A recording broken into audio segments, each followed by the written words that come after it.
बिस्मिल्लाहिर्रहमानिर्रहीम, अस्सलाम वालेकुम। वीनस स्पोर्ट्स के साथ आपका मेज़बान शहजादा मोइन हाजिर है। आज पाकिस्तान और बांग्लादेश के दरमियान मैच खेला जाना था पिंडी में, लेकिन बारिश के बाइस मैच मनसूख कर दिया गया है और इस मैच पे रस्मी कार्रवाई थी। दोनों टीमें इससे चैंपियंस ट्रॉफी 2025 से बाहर हो चुकी थी।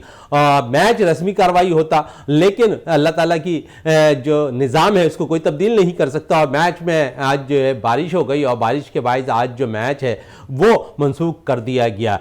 और साथ साथ है क्योंकि चैंपियंस ट्रॉफी में बड़ी अच्छी अच्छी चीज़ें हो रही हैं और खासकर अगर देखें तो अफगानिस्तान की टीम ने बड़ी ज़बरदस्त परफॉर्मेंस दिखाई है इस चैंपियंस ट्रॉफी में, और जिस तरह उन्होंने इंग्लैंड को शिकस्त दी है और ऐसा लगता है कि अब इस ग्रुप के अंदर बड़े जो कह सकते हैं कि अब तक कोई फाइनलाइज नहीं है कि दो टीमें कौन सी सेमीफाइनल खेलती दिखाई देंगी। लेकिन दूसरी तरफ अगर हम देखें तो जो दूसरा ग्रुप है उसमें हम देख रहे हैं कि भारत और न्यूजीलैंड की टीम सेमीफाइनल के लिए क्वालिफाई कर चुकी है। लेकिन साथ साथ अगर हम बात करें पाकिस्तान टीम के हवाले से और पाकिस्तान मैनेजमेंट के हवाले से, पाकिस्तान की खिलाड़ियों के हवाले से, तो बहुत से बयानात अब सामने आते हुए दिखाई दे रहे हैं और हर कोई ऐसा ये कह रहा है कि इस टीम के अंदर बहुत सी तब्दीलियां होनी है। आया न्यूजीलैंड के खिलाफ जो सीरीज होनी है, पाकिस्तान टीम उसमें क्या तब्दीलियां कर सकती है, पाकिस्तान मैनेजमेंट उसमें क्या तब्दीली कर सकती है, ये तो आने वाला वक्त ही बताएगा। लेकिन आईसीसी 2025 चैंपियंस ट्रॉफी को ताउन किया है civil line youth cricket foundation ने, जो इस वक्त वीनस स्पोर्ट्स प्रोग्राम चल रहा है, इसको बाकायदा उन्होंने स्पॉन्सर किया हुआ है। और जोहेब जावेद झांगड़ा साहब बड़े ज़बरदस्त अगर हम देखें तो पाकिस्तान के लिए काम कर रहे हैं ग्रास रूट लेवल पर खिलाड़ियों के लिए। उनके साथ साथ जावेद झांगड़ा साहब जो अगर हम देखें तो ग्रास रूट लेवल पर हम जो बात करते हैं ना, छोटे बच्चों को कौन आगे लेके जाएगा, तो जावेद झांगड़ा साहब भी ये रोल अदा कर रहे हैं। उन एकेडमीज में जो अपनी academy civil line youth foundation cricket academy बनाई है, जहां पर वो इन बच्चों को सिखा रहे हैं। यकीन जब सिखाएंगे और अच्छे खिलाड़ी निकलेंगे जो कराची और पाकिस्तान के लिए क्रिकेट में नाम रोशन करते हुए दिखाई देंगे। इन सारी सूरत हाल पर भी बात करेंगे और क्योंकि इस वक्त अगर हम देखें तो चैंपियंस ट्रॉफी में जिस तरह पाकिस्तान का मोरल डाउन हुआ है, पाकिस्तान की शायकीन क्रिकेट का मोरल डाउन हुआ, तो ऐसा लग रहा है कि क्रिकेट से बहुत दूर हो गए हैं शायकीन क्रिकेट और बहुत सी तब्दीलियां चाहते हैं टीम के अंदर। इन सब सूरत-ए-हाल पे बात करेंगे। हमारे साथ टेलीफोन लाइन पर ज्वाइन किया है इकबाल मेमन साहब ने, जो स्पोर्ट्स एनालिस्ट हैं, उनसे गुफ्तगू का आगाज करते हैं। इकबाल साहब, पाकिस्तान टीम का अगर हम देखें तो अब से कुछ अरसे कबल जब T20 वर्ल्ड कप जारी था, पाकिस्तान टीम को अमेरिका से शिकस्त हुई, भारत से शिकस्त हुई, वही सूरत-ए-हाल यहां नजर आई। पाकिस्तान टीम को न्यूजीलैंड से शिकस्त का सामना करना पड़ा और उसके साथ साथ अगर हम देखें तो इंडिया से शिकस्त का सामना करना पड़ा। और उसके बाद हमने देखा था कि जो T20 वर्ल्ड कप के अंदर मोहसिन नकवी ने कहा था कि बहुत बड़ी सर्जरी होगी, सर्जरी कहां तक पहुंची वो तो कुछ नहीं पता, लेकिन सर्जरी के बाद अगर हम देखें तो क्या कुछ होता रहा टीम के साथ, फिर कुछ तब्दीलियां हुई, कुछ अच्छे नौजवान क्रिकेटर्स आए, परफॉर्म किया। पाकिस्तान ने 22 साल के बाद ऑस्ट्रेलिया को शिकस्त दी उनकी सरजमीन पर, और साथ साथ फिर जिम्बाब्वे के खिलाफ कामयाबी, फिर हमने देखा जनूबी अफ्रीका के खिलाफ वो वाहिद टीम पाकिस्तान की बनी जो क्लीन स्वीप करने में कामयाब हुई कुछ नौजवान क्रिकेटर्स के साथ। लेकिन जब यहां हम देख रहे हैं कि world cup ICC champions trophy का अगर जिक्र कर ले तो फिर ऐसा लगा कि फिर हमने देखा कि बाहर से जो वो कहते हैं ना कि फिर एक हवा चली और जो दीगर ममालिक के अंदर परफॉर्म करने वाले पाकिस्तानी क्रिकेटर थे एक दफा फिर वो टीम में शामिल हो गए और उनकी परफॉर्मेंस तो कोई खास नहीं रही, लेकिन उन पर तनकीद जरूर होती रही। फिर कप्तान पे अब तनकीद हो रही है, बाबर आजम पे तनकीद हो रही है, सब कुछ तनकीद की जरूरत में है। लेकिन अब आकिब जावेद पर भी तनकीद होना शुरू हो गई। लेकिन ये आकिब जावेद वही है जिन्होंने लाहौर कलंदर्स को 2 दफा चैंपियन बनाया। साथ साथ पाकिस्तान को जब इंग्लैंड के खिलाफ शिकस्त का सामना करना पड़ा था, ऐसी पिच तैयार करवाई जहां पर पाकिस्तानी स्पिनर्स ने कमाल किया। पाकिस्तान ने सीरीज जीती, वेस्टइंडीज के खिलाफ मैच में टेस्ट मैच में पाकिस्तान ने कामयाबी हासिल की। फिर आखिरी मैच में वेस्टइंडीज ने इसी स्पिन ट्रैक पर पाकिस्तान को शिकस्त दी। वहां से शायद ऐसा लगता है आकिब जावेद का जवाल शुरू हुआ। क्या कहेंगे इस पे? बिल्कुल, देखें आप अगर टेस्ट क्रिकेट की बात करते हैं तो उसमें जो 2 टेस्ट मैचेस में पाकिस्तान की फतह हुई उसकी वजह ये थी कि वो एक क्विक फिक्स था। लॉन्ग टर्म पे जो है ये चीजें नहीं चलती क्योंकि आपको मुख्तलिफ पिचेस पे खेलना पड़ता है और फिर जब आप जो है लिमिटेड ओवर्स में जाते हैं तो वो ज्यादातर बैटिंग पिचेस होती हैं, वो क्राउड के लिए बनती हैं। उसमें ये नहीं होता कि आपके वो स्पिनर्स चलेंगे इतने, मगर उसके बावजूद हमने स्पिनर्स भी नहीं रखे पूरे और हमने देखा कि इंडिया ने हमें जो है टीम किया स्पिनर्स से और फास्ट बॉलर से भी।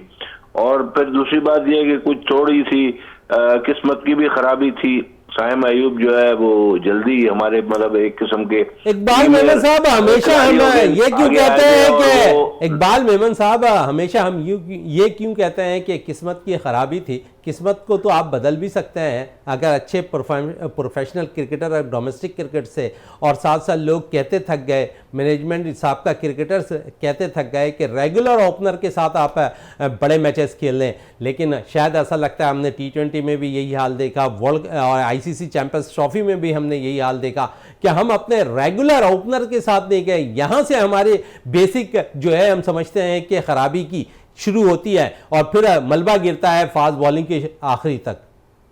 देखें वो बात बिल्कुल सही है, आपकी बात जो है बिल्कुल सही है, लेकिन देखें ऑस्ट्रेलिया ऐसी टीम जो है जिसके 3 प्रीमियर 5 प्लेयर इकबाल मेमन साहब 5 खिलाड़ी ऑस्ट्रेलिया के नहीं आए, उसके बावजूद ने इतना बड़ा रन चेस कर लिया। उसके बावजूद ऑस्ट्रेलिया ने इतनी अच्छी परफॉर्मेंस दी है और इंग्लैंड ने जब 352 रन बनाए तो वो भी उन्होंने जो है पूरे कर लिए। और वो इंग्लिश जो था जिसकी ताल्लुक किसी जमाने से में जो है इंग्लैंड से ही था और उसने इंग्लैंड के खिलाफ ही जो है सेंचुरी बना ली और दूसरे खिलाड़ियों ने भी बहुत अच्छी परफॉर्मेंस दी तो वो उनको जीत के दिखाया।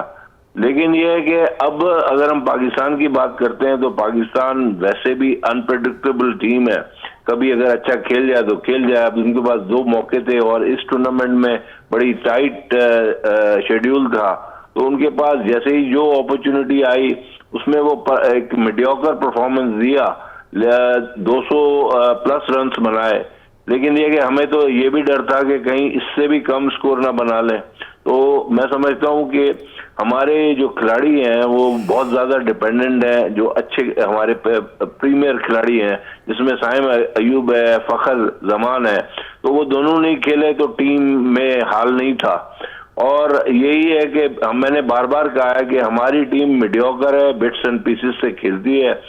एक दिन जो है वो बिल्कुल ही टॉप पे चली जाती है, फिर दूसरे दिन गिर जाती है, लेकिन इस दफे तो दोनों टीमों के खिलाफ उसकी परफॉर्मेंस कुछ भी नहीं थी।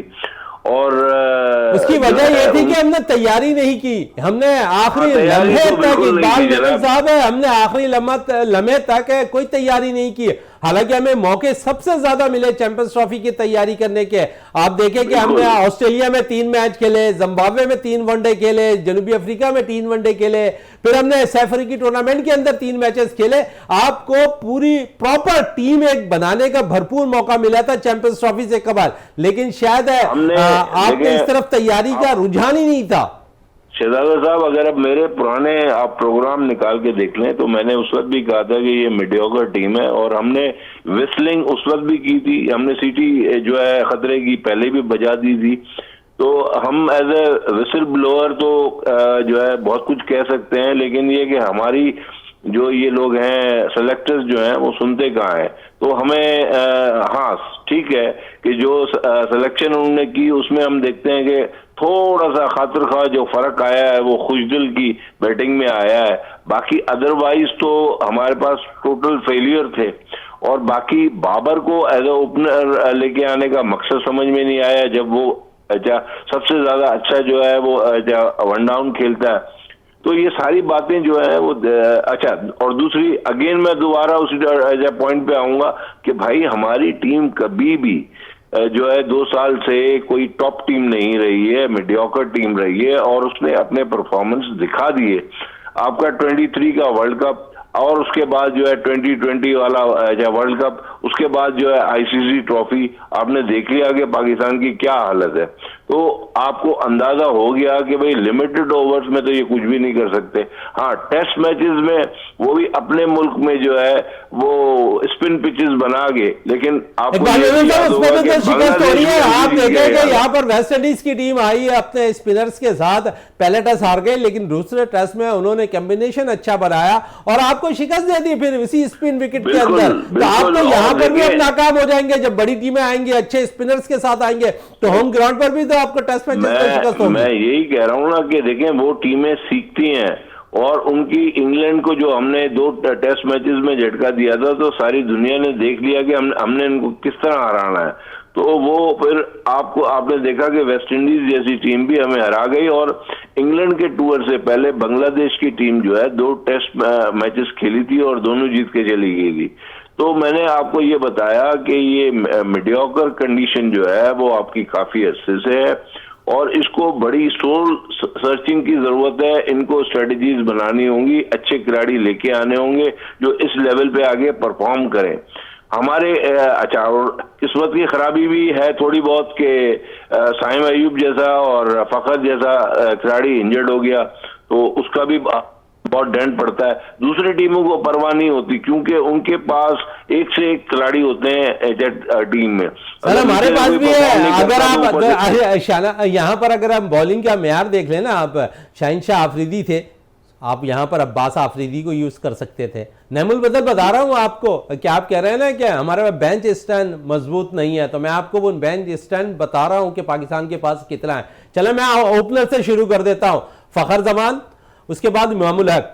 चले हाँ, इतनी आवाजें उठाई, टीम में आए, कमबैक किया, परफॉर्मेंस 0 रही दोनों प्लेयर्स की। कुछ अगर हम देख ले तो फखर किस्मत की खराबी करा दे सकते हैं उनके साथ, और किस्मत की देवी शायद फखर पर मेहरबान नहीं थी, और जिसके बाद जो फील्ड के दौरान फिर अनफिट हुए और पूरे टूर्नामेंट से आउट हुए। फिर इमामुल हक टीम में आए, 10 रन बनाए, रन आउट हो गए। लेकिन दूसरी तरफ मिडल आप बात करें मुतबादिल, अगर इन दोनों का मुतबादिल मैं उठा के देख लूँ ना, तो साहबजादा फरहान आपके पास मौजूद थे। आप क्योंकि अगर डोमेस्टिक की बात करूं तो डोमेस्टिक में सबसे ज्यादा रन करने वाले साहबजादा फरहान हैं वनडे क्रिकेट के अंदर, ठीक है। दूसरी तरफ अगर थोड़ी सी अंडर 19 सतह पे चले जाए तो शाहजेब लड़का बड़ा जबरदस्त परफॉर्म कर रहा था अंडर 19 वर्ल्ड कप के अंदर, जो है उन्होंने 2 सेंचुरी स्कोर की, और उसके लिए मोहसिन नकवी ये कहते थे कि ये बहुत जल्द पाकिस्तान टीम में शामिल हो जाएगा। कहां है शाहजेब खान, वो नजर नहीं आ रहा। अजान ओवैस करंटली प्लेयर बता रहा हूं जो इस वक्त है, जो मुख्तलिफ टूर्नामेंट कायद आज़म ट्रॉफी की खेले जा रहा है। पहला सीजन खेला कायद आज़म ट्रॉफी में, सबसे ज्यादा रन करने वाला बैटर बना, सबसे ज्यादा सेंचुरी स्कोर करने वाला बैटर बना, वो टीम में मौजूद नहीं। प्रेसिडेंट कप जारी है, उसमें भी अब तक सबसे ज्यादा रन करने वाले अजान ओवैसी मौजूद हैं। फिर आप ट्रेवल कराते रहे मोहम्मद हुरैरा को, मोहम्मद हुरैरा कहां है? आप तो पाकिस्तान शाहीन के लिए ऐसा लगता है कि सिर्फ फिक्स कर दिया है, ऐसा लगता है कि वहां से खेलेंगे और फिर टीम से बाहर हो जाएंगे। हुरैरा भी आपको नजर नहीं आए। 3 वो ओपनर मैंने आपको गिनाए हैं जो आप समझ सकते हैं कि इस वक्त कोई इंटरनेशनल क्रिकेट के म्यार के मुताबिक खेल सकते थे, आपने उन्हें शामिल नहीं किया। बिल्कुल आप सही कह रहे हैं। और शहजादा, आप अगर दोबारा, मैं आपको उसी बात पे लेके जाता हूं कि आप अगर पिछले मेरे प्रोग्राम देख लें तो मैं और जावेद भाई इस बात पे अटक भी गए थे कि जावेद भाई कह रहे थे कि अभी इन खिलाड़ियों को जो है थोड़ा टाइम चाहिए, लेकिन मैंने आप कहा था कि जब उनका ये प्राइम टाइम चल रहा है और इस वक्त वो स्कोर करके दिखा रहे हैं, परफॉर्मेंस करके दिखा रहे हैं, तो उनको खुदारा मौका दिया जाए, क्योंकि उस वक्त उनकी परफॉर्मेंस टॉप पे जा रही है और वो हमारे नेशनल टीम के लिए बेहतरीन होगी। तो इस वजह से हमारा यही रिक्वेस्ट थी सेलेक्टर से, भाई इन्हीं लोगों को खिलाएं जिनकी इस वक्त परफॉर्मेंस अच्छी जा रही है, यंग है, और इसमें आपको अंदाजा, और इतने खिलाड़ियों को आपने इतनी ज्यादा जो है मौके दिए हैं और उसके बावजूद उन्होंने परफॉर्म नहीं किया, तो इन खिलाड़ियों का क्या कसूर था? चले, ये तो मैंने ओपनर्स की बात कर ली। थोड़े से अगर हम आ जाए मिडिल ऑर्डर पर, आपने मौका दिया कामरान गुलाम को, उसने प्रूव किया, टीम से बाहर हुए और अब भी टीम में चैंपियंस ट्रॉफी के मौजूद है। लेकिन आज वो कहानी भी खत्म हो गई क्योंकि पाकिस्तान के लिए चैंपियंस ट्रॉफी आज खत्म हो गई। बांग्लादेश के खिलाफ आखिरी आज हम मैच खेल रहे थे रस्मी कार्रवाई के लिए, लेकिन किस्मत का निज़ाम देखें कि आज पाकिस्तान और बांग्लादेश के मैच में बारिश हो गई और मैच को मनसूख कर दिया गया। तो रही सही कसर जो लड़के आज परफॉर्म करने थे, जिन्हें टीम में आगे के लिए जाना था, किस्मत की देवी उन पर मेहरबान नहीं हुई और सारा मलबा कप्तान बाबर आजम, उसके अलावा रिजवान, उसके अलावा शाहिनशाह आफरीदी, हारिस रऊफ, नसीम शाह पर उतरता दिखाई देगा। कुछ परफॉर्मेंस खास रही है यहाँ पर खुशदिल शाह की, लेकिन मैं नहीं समझता कि वनडे क्रिकेट के अंदर उस म्यार जिस नंबर पर वो बैटिंग करने आ रहे हैं, जिस नंबर पर वो बॉलिंग, जहाँ पर वो बॉलिंग कर रहे हैं, उस म्यार की नहीं है कि वो उस लेवल पर जो पाकिस्तान की इंटरनेशनल लेवल की टीम है उस म्यार को वो पूरा करते हुए दिखाई दे रहा है। खुशदिल शाह का इजाफा मैं समझता हूँ कि ज़ाती तौर पर ऐसा लगता है कि यहाँ पर दोस्तियाँ निभाई गई हैं और दोस्तियाँ निभाने में उन्हें टीम में शामिल किया गया। ये तो थी वो बातें जो पाकिस्तानी टीम के हवाले से चल रही थी। इस पे तमाम चीज़ों पे अब शायद ऐसा लगता है कि पर्दा उड़ जाएगा, और क्योंकि सारी चीज़ें एक्सपोज हो चुकी हैं, चाहे वो सिलेक्टर से लेकर हेड कोच से लेकर पाकिस्तान की बॉलिंग, बैटिंग, फील्डिंग, तमाम शोबों में पाकिस्तान टीम नाकाम रही है। इस पे क्या आप तज्जिया करेंगे जो ओवरऑल पाकिस्तान की सिचुएशन रही है अभी इस चैंपियंस ट्रॉफी के अंदर? और ऐसा लगता है कि हर कोई एक्सपोज हो गया, सिलेक्ट करने वाले जो खिलाड़ियों को जिन्होंने सिलेक्ट किया उनको भी जवाब देना पड़ रहा है, कप्तान मोहम्मद रिजवान को भी जवाब देना पड़ रहा है, बाबर आजम की परफॉर्मेंस नहीं है उन्हें भी जवाब देना पड़ रहा है, शाहीन शाह आफरीदी, नसीम शाह मुकम्मल तौर पर फिट नहीं है उन्हें जवाब देना पड़ रहा है, हारिस रऊफ और मोहम्मद हसनैन टीम में ऐसा लगता है कि 70% फिट है लेकिन टीम में मौजूद नहीं है, उन्हें भी अब जवाब देना पड़ रहा है। रही सही कसर कुछ है, बचा ली इज्जत है, सऊद शकील ने अगर वो भी परफॉर्म नहीं करते तो शायद इस टीम से वो भी बाहर होते हुए दिखाई देते हैं। लेकिन इस टूर्नामेंट में ना खेलने वाले कामरान गुलाम का क्या कसूर है जो कामरान गुलाम अब तक टीम से बाहर रहे? बिल्कुल जनाब, ये तो आप देखेंगे कि ये सुधरने वाले नहीं है सेलेक्टर्स, और आगे भी इसी तरह की सिलेक्शंस करेंगे जिस पे क्वेश्चन मार्क होंगे। क्योंकि देखिए, जिन खिलाड़ियों के बारे में हम बार बार अपने जो प्रोग्राम्स में जिक्र करते हैं कि उनको अगर मौका भी दिया जाता है तो एक दो दफा दिया जाता है, उसके बाद साइड पे कर दिया जाता है। तो मुझे ये बताए ना कि हम इनको क्या कर सकते हैं। ये लोग अपनी मनमानी करते हैं, पाकिस्तान हारती जा रही है, उनको कोई परवाह नहीं है, उनको कोई हाथ नहीं लगा रहा। तो मैं समझता हूँ कि चले इसी का जवाब दे देते हैं आपको। इकबाल मेमन साहब आपने कहा उनको कोई परवाह नहीं है, लेकिन कल Pakistan head coach Aqib Javed press conference कर रहे थे पिंडी में और वो कह रहे थे कि अगर टीम आ रही है तो क्या मैं अंडर 19 की टीम लाकर खिला दूं? इसका क्या जवाब देंगे आप? तो देख लेना कि उनकी जवाब देने के अंदाज से ही अंदाजा हो रहा है कि उनको कोई फर्क नहीं पड़ता कि पाकिस्तान जो है। उन्होंने कहा कि बेस्ट टीम पाकिस्तान की इस वक्त चॉइस की गई थी चैंपियंस ट्रॉफी आईसीसी 2025 के लिए। जी जी जी, तो मैं वही कह रहा हूं ना कि जब हमारे पास एक से एक खिलाड़ी हैं जिन्होंने जो है परफॉर्मेंस भी दी हुई है तो उनको मौका नहीं मिला। तो वो तो देखें, हमने पहले ही क्रिटिसिज्म किया था कि भाई ये टीम, सिर्फ हमने नहीं, आपके अलावा दूसरे भी जो टीवी चैनल थे उनका भी यही था कि भाई ये टीम जो है ना बिल्कुल सही सिलेक्शन नहीं की गई। लेकिन ये कहा गया कि भाई अगर अब जो सेलेक्ट हो गए हैं तो हमें सिर्फ उन्हीं पे गुफ्तगू करनी पड़ेगी। तो इसका मतलब ये है कि ये डाउट तो सबको था कि ये सिलेक्शन प्रॉपर नहीं हुई। इंजमाम का भी यही कहना था अपने प्रोग्राम में कि भाई ये टीम सेलेक्ट सही नहीं हुई है, लेकिन ये कि हमें इसको सपोर्ट करना पड़ेगा। फिर शोएब अख्तर साहब का ये कहना था कि भाई नहीं, मोहसिन नकवी साहब ने बड़ा अच्छा काम किया है इसलिए हमें जो है उसको सपोर्ट करना चाहिए और फ्यूचर में भी वो अच्छा। लेकिन क्या टेक्निकली मोहसिन नकवी साहब को इस चीज की समझ में आती है या नहीं आती, वो एक बहुत बड़ा क्वेश्चन मार्क है। और उनको जो भी आकिब जावेद या सेलेक्टर्स कहते हैं वो अपनी मनमानी भी कर लेते हैं और उस पर जो है नकवी साहब इंडोर्स भी कर देते हैं। बड़ी अच्छी बात कही कि आप इंडोर्स भी कर देते हैं मोहसिन नकवी साहब है। तो थोड़ी सी फास्ट बॉलिंग पर आ जाए, और शाहीन की परफॉर्मेंस वैसी नहीं रही। हारिस रऊफ ने जो टीम का शराजा है वो बिखेर सा दिया ऐसा लगता है अपनी बॉलिंग से, और शायद वो रिदम के साथ तो कर रहे थे लेकिन रन नहीं रोक पा रहे थे। फिर नसीब शाह ऐसा लगता है कि अपने जो है वेट बढ़ने की वजह से उस किस्म के साथ बॉल नहीं, एनर्जी के साथ बॉल नहीं कर पा रहे जिस तरह वो माजी में किया करते थे। तो आप समझ रहे हैं कि हमें फास्ट बॉलिंग का जो शोबा है अब उसे भी जो है ना 4 ओवर क्रिकेट तक महदूद कर देना चाहिए, इन 3 बॉलर्स के हवाले से मैं कह रहा हूँ खास तौर पे। हाँ बिल्कुल, ये तीनों जो बॉलर्स हैं इसको 2020 तक ही रखें। दूसरी बात ये कि देखें शहजादा, हमारे पीसीबी को चाहिए कि हमारे जो अच्छे खिलाड़ी हैं उनको थोड़ा संभालें। ये ना हो कि रश करें हर चीज में, हर गेम उनको खिलाएं। आप देखें कि इस चीज का बड़ा ख्याल रखा जाता है। ऑस्ट्रेलिया जैसी टीम के 3 फास्ट बॉलर बाहर हैं, ठीक है, उसमें कहीं इंजरी है, कहीं पर्सनल रीजन है, कहीं वो इसको एग्जॉस्ट होने से बचाते हैं। फिर जोफ्रा आर्चर को देख लें कि कितना अरसा जो है वो इंजर्ड रहा है, तो वो खामखा में उनको रश नहीं करते। तो हमें भी यही चाहिए कि भाई अगर ये लोग मतलब स्पेशली टेस्ट क्रिकेट में तो ये परफॉर्मेंस नहीं दे रहे, अब तो ये हो गया कि ये ओडीआई में भी नहीं दे रहे, तो इनको 2020 तक महदूद कर दिया जाए। दूसरे फास्ट बॉलर्स को लेके आए।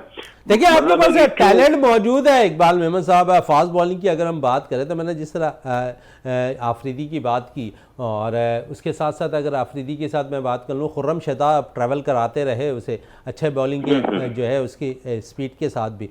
फिर साथ साथ आमिर जमाल आपके पास मौजूद थे। आप शायद फिर आपने इंटीरियर से शाहनवाज धानी एक ऐसा बॉलर निकला था, डोमेस्टिक सीजन से अच्छा परफॉर्म कर रहा था।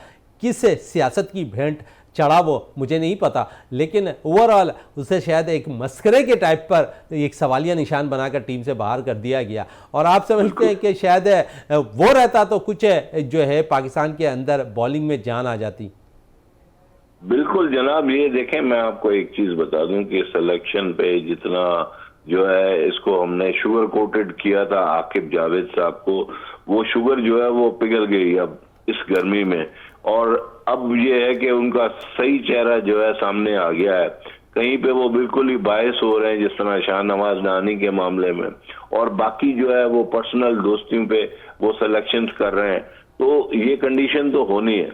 और देखें, आप जब तक सिलेक्शन सही नहीं करेंगे, परफॉर्मेंस देने वाले खिलाड़ियों को नहीं सेलेक्ट करेंगे, तो फिर आपकी परफॉर्मेंस यही नजर आएगी। और मैं तो आपको बता रहा हूं ना कि इन्होंने 220 प्लस किया है। मैं इनसे ये भी एक्सपेक्ट नहीं कर रहा था, मैं समझ रहा था कि ये 170 पे ढेर हो जाएंगे दोनों मैचेस में। लेकिन ये है कि मैंने देखा कि ये सौद शकील और खुशदिल ने कुछ मिला जुला के कुछ ना कुछ स्कोर को जो है इज्जत बख्शी। बाकी बॉलर्स का तो आपने हाल देख लिया है, वो पेनिट्रेशन नहीं रही उनकी बॉलिंग में वो काट नहीं रही जो पहले थी। कहां से होगी यहाँ पर इकबाल मेमन साहब, जब वो डोमेस्टिक क्रिकेट ही नहीं खेलेंगे, 4 ओवर की क्रिकेट खेलने, दीगर लीग खेलने के लिए बैरून मुल्क चले जाएंगे। और मैं थोड़ी सी, क्योंकि अभी मैं कुछ देर कबल खुर्रम शहजाद की बात कर रहा था, और खुर्रम शहजाद इस वक्त प्रेसिडेंट कप जारी है और उसमें गनी गिलास की नुमाइंदगी कर रहे हैं। और आज ही उन्होंने जो है इस मैच में यहाँ पर वापडा के खिलाफ गनी गिलास को कामयाबी दिलाई है। 279 रन से यहाँ पर शिकस्त का सामना करना पड़ा। और खुर्रम शहजाद ने मैच में 10 विकेटें हासिल की। दूसरी इनिंग में उन्होंने 6 खिलाड़ियों को आउट किया। यकीनन आप डोमेस्टिक क्रिकेट खेलेंगे ना तो आपका तजुर्बा थोड़ा बढ़ेगा, बजाय इसके कि आप जो लीग खेल रहे हैं, पैसा तो आप कमा ले रहे हैं, लेकिन शायद आपका वो एक्सपीरियंस जो अपने मुल्क के अंदर होना चाहिए, अपनी विकेटों का होना चाहिए, वो खो बैठे हैं। बिल्कुल जनाब, देखें शहजादा, मैं आपको एक चीज तो बता दूं कि हमारे पास एक जो है ना वो बड़ा एटीट्यूड है और हमारे सोसाइटी में एक फैब्रिक बन चुका है। अब यही खुर्रम शहजाद अगर रेगुलरली इंटरनेशनल क्रिकेट खेलेंगे ना तो फिर आपको ये भी डोमेस्टिक सीजन में नजर नहीं आएंगे। तो देखिए, एक छोटी सी मिसाल आपको दे देते हैं, छोटी सी मिसाल इकबाल मेमन साहब दे देते हैं। और खुर्रम, आपने कहा कि ये भी इंटरनेशनल क्रिकेट खेलेंगे तो शायद डोमेस्टिक क्रिकेट सीजन जो है बहुत कम खेलते हुए दिखाई दे। थोड़ी सी मिसाल मैं आपको अपने करीबी और पड़ोसी मुल्क भारत की दे दूं, और जहां पर अगर हम देखें तो विराट कोहली कुछ अरसे कबल परफॉर्म नहीं कर रहे थे, और इंडिया की जो सबसे बड़ी लीग होती है, जो सबसे बड़ी क्रिकेट होती है रीजन ट्रॉफी, और वहाँ पर उनके बोर्ड ने कहा कि आप यहाँ से ड्रॉप हो रहे हैं, आप जाएं और डोमेस्टिक क्रिकेट खेलें और अपना फॉर्म बहाल करें। वहाँ जाकर उन्होंने डोमेस्टिक क्रिकेट खेली, अपने फॉर्म को बहाल किया और दोबारा टीम में आए। और फिर आप देख लें कि 51 सेंचुरी उनकी हो चुकी है अब यहाँ पर विराट कोहली की। पाकिस्तान के खिलाफ उन्होंने भी लास्ट मैच में सेंचुरी स्कोर किया। तो जितना डोमेस्टिक क्रिकेट खेलेंगे इतना आपको तजुर्बा हासिल होगा। हमारे तो बाबर आजम भी जो है वो यहाँ पर डोमेस्टिक क्रिकेट नहीं खेलते, शाहीन शाह आफरीदी दूर दूर तक नजर नहीं आते। तो आप समझे, तो यही एक बेस भी बनती दिखाई दे रही है। देखिए, मैं वही कह रहा हूँ ना कि जब तक आप डोमेस्टिक वो सीजन नहीं खेलेंगे, और जिस तरह आपने खुद ही ने बताया कि इंडिया में उन्होंने विराट कोहली को ये कहा कि या तो आप ड्रॉप हो रहे हैं या फिर आप जाके वो खेलें।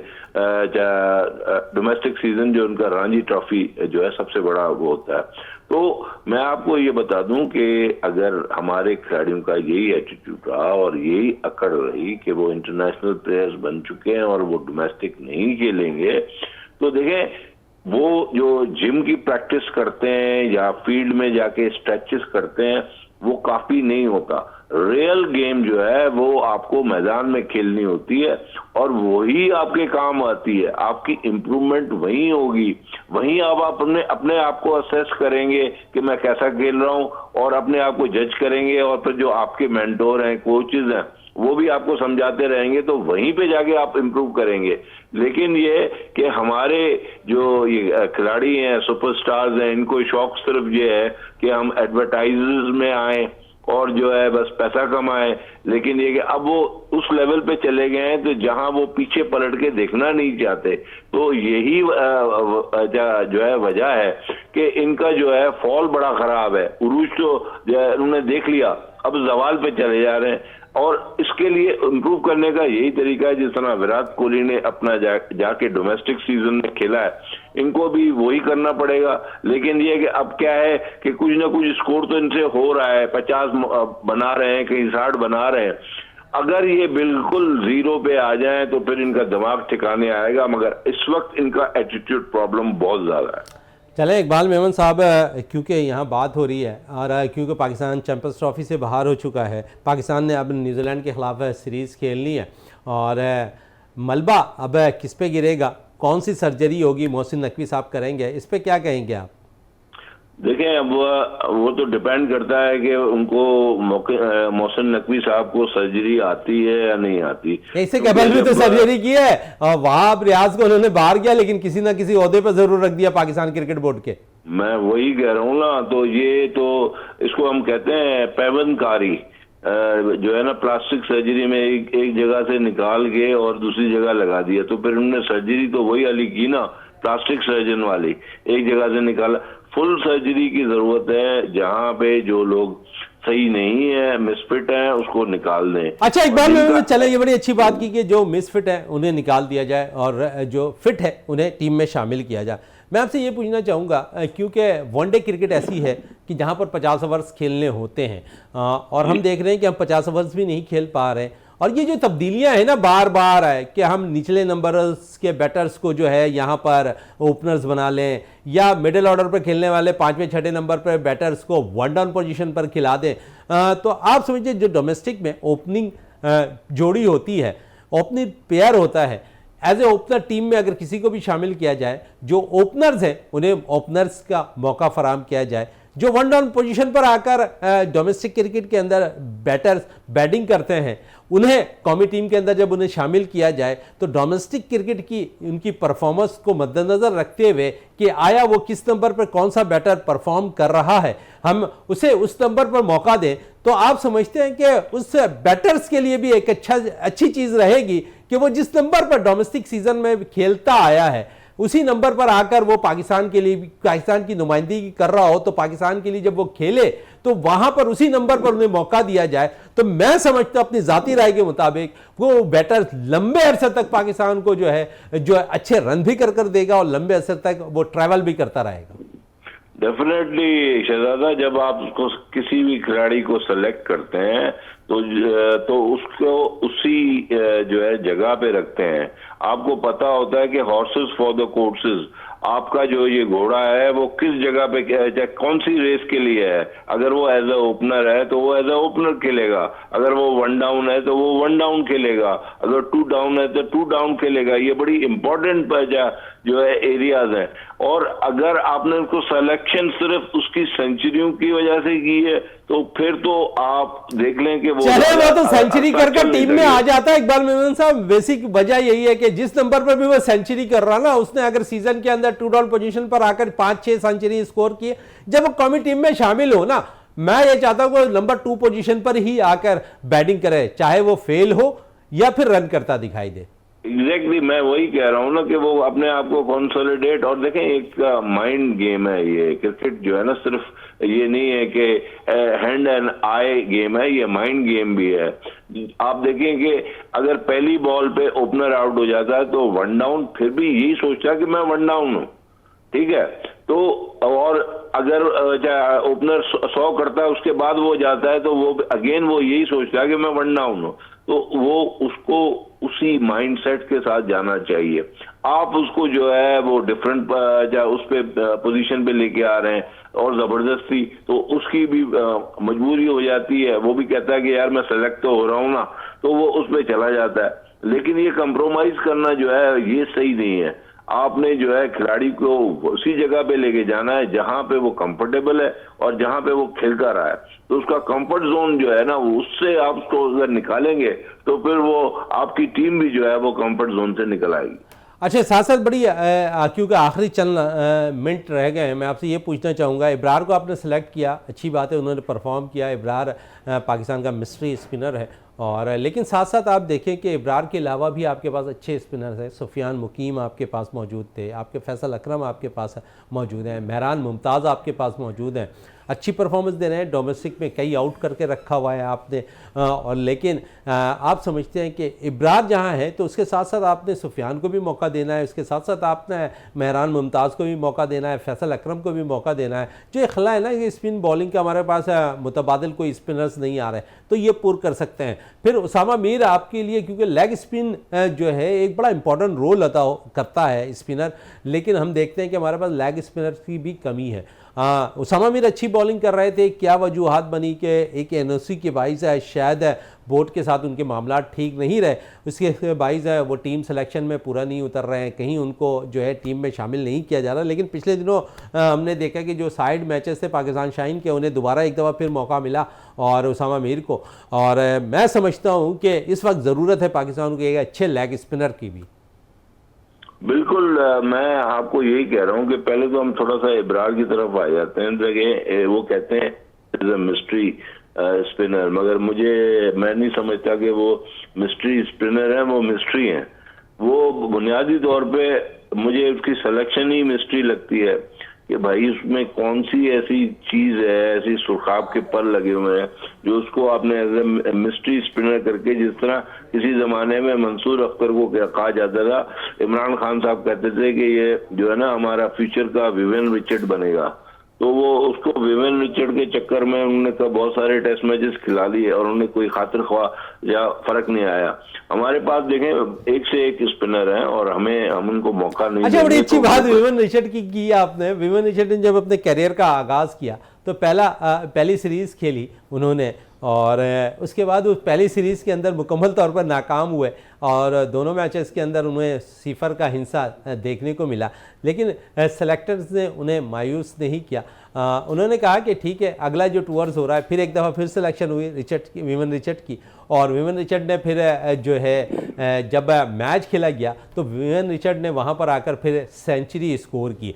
तो ये एतमाद होता है कप्तान का, ये एतमाद होता है सिलेक्शन का, ये एतमाद होता है मैनेजमेंट का। एक प्लेयर्स अगर मुंतखब किया उन्होंने तो उनकी सलाहियत की बुना पर उसे मुंतखब किया था। उन्हें अंदाज़ा था कि आज नहीं तो कल ये प्लेयर आपको 2 से 3 मैचेस के अंदर रन कर दिखाएगा। विवियन रिचर्ड वो दुनिया के वाहिद प्लेयर बने, फिर आपने देखा कि किस किस्म की क्रिकेट उन्होंने खेली। तो आपने जो मिसाल दी है, मैंने इसलिए आपको वो विवियन रिचर्ड की थोड़ी सी दास्तान सुनाई। नहीं, बिल्कुल सही कह रहे हैं आप। और देखें, मैं आपको बताऊं, इसमें हमारे इमरान खान भी आते हैं कि 71 में उनकी कोई परफॉर्मेंस नहीं थी, 74 में उन्होंने 4 विकेटें ली थी, और फिर 76 में वो जो है ना सही मैदान में आए। 75 का वर्ल्ड कप भी उन्होंने खेला। तो बहुत सारे खिलाड़ियों के जिंदगी में ऐसे फेजेस आते हैं। और दूसरी बात यह कि आपने दोबारा वही बात जो है ना दोहरा दी कि विवियन रिचर्ड में उन्होंने क्या देखा होगा। एक तो वो जो है उसकी टेक्निक देखी होगी, और उन्होंने उसका कॉन्फिडेंस देखा होगा, और फिर वो जिस पोजीशन पे वो खेलता रहा है वो भी वन डाउन खेलता रहा है, और आपने देखा कि वो उसको कंटिन्यूस उन्होंने वन डाउन ही खिलाया। और वो जो है टेक्निक की बुनियाद पे उनको मतलब है कि कंटिन्यूस उसको सेलेक्ट करते रहे, और अब वो दुनिया का बेहतरीन खिलाड़ी में से। और यहाँ पर थोड़ी सी एक मिसाल में अब्दुल्ला शफीक की दे दूं। डोमेस्टिक सीजन खेलते रहे अब्दुल्ला शफीक, और अब्दुल्ला शफीक 2 डाउन बैटिंग क्या करते थे, आपने उन्हें ओपनर बना दिया। बिल्कुल, मैं वही कह रहा हूं ना कि हमारे यहाँ सिलसिला डिफरेंट है।